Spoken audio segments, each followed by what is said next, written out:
salaamaaleykum gars yi maa leen di nuyu di leen ziar yéen ñëpp man la Nit Doff Kella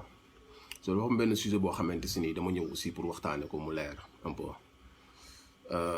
guddiñ toll nii ku nekk xam na Sénégal fu mu toll ku nekk xam na difficulté yu ñuy jànkonteel ku nekk xam na que y a beaucoup de gens yoo xam ne affaire bi impacté wu na si ñoom ba ils ont à peine am lu ñu lekk donc su ma gisee des gens yoo xamante si ñi ngi auto-saisir seen bopp auto-proclamer ne ñoom ñooy représenter la culture urbaine dem palais sans le dire sans yëgal ko nit ñi sans am l'aval des hip-hopeurs dans le seul but de soutirer de l'argent au peuple sénégalais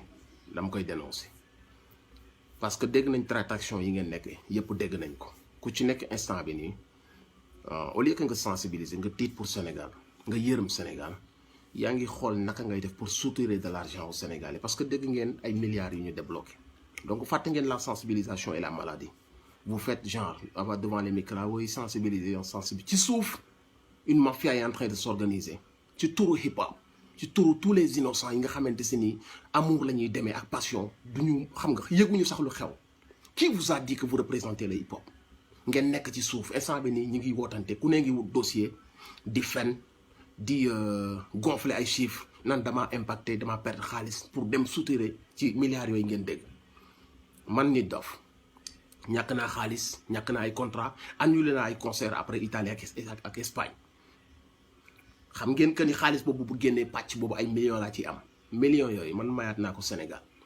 nañ ko jox ministre de la santé wala ci côté action sociale ñu xool naka lañ dimbalee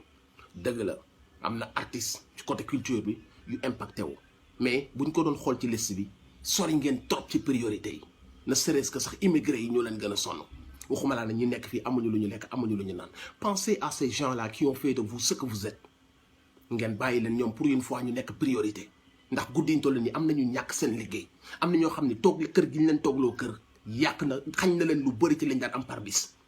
tey jii suñu leen gisee ngeen nekk ci suuf ci turu hip hop di ko am ñu ngeen koy yëgal ak ñu ngeen ko dul yëgal mu nekk ñaari pàcc instant bi ngeen nekk en guerre ñii di xëcc jëm fële ñii di xëcc jëm fële am na fi ñoo xamante si nii nee nañ dañoo annulé laaj nañ ay millions yu dul jeex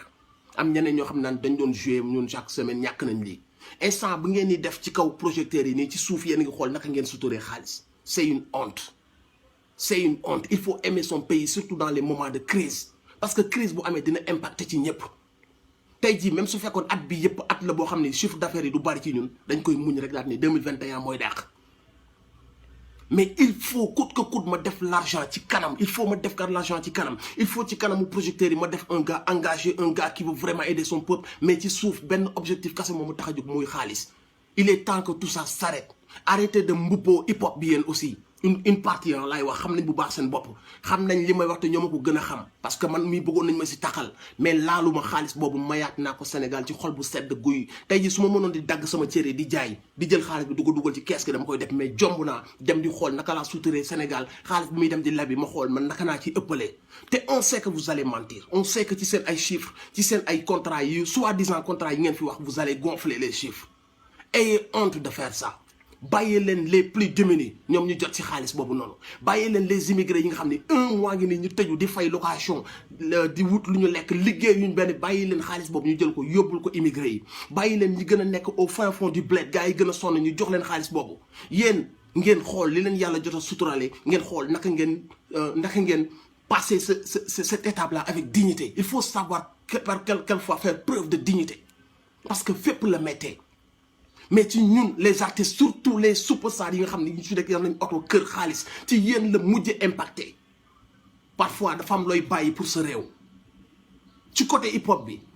y en a marre que des gens exploitent dès qu'il s'agit d'aller au palais wala d'argent tu vois benn cercle bu ndaw ñu ñëw toog xool naka lañ ko defee seen biir naka lañ compale kii pour fermer des bouches pour que ñoom ñu toog di utiliser tous ces gens là yu bëgg hip hop di ko dundal tous les jours di souffrir nekk ci Sénégal bi yépp duñ ci gis dara wala buñ ci gisee ay miettes lay doon y a toujours benn cercle boo xamante si ni ils vont se servir à coups de millions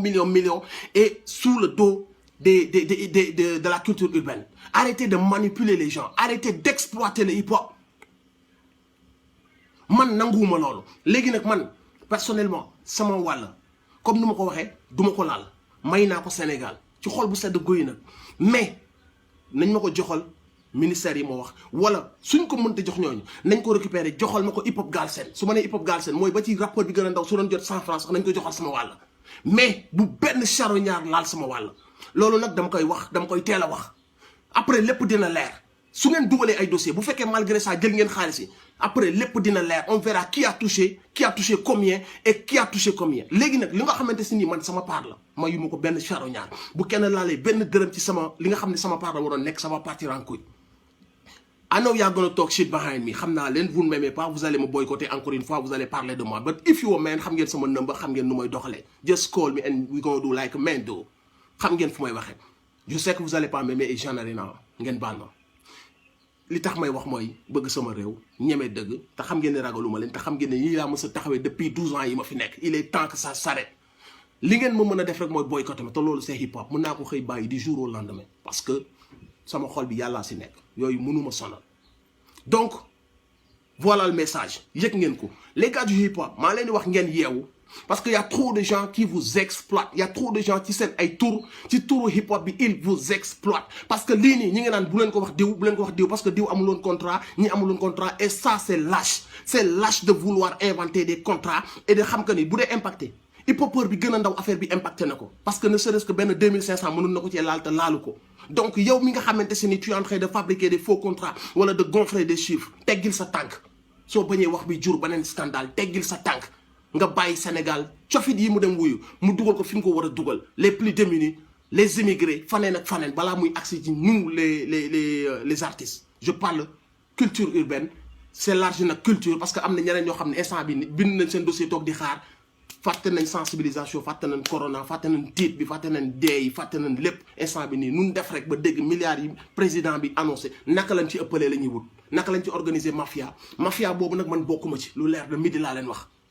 loolu mooy li fi am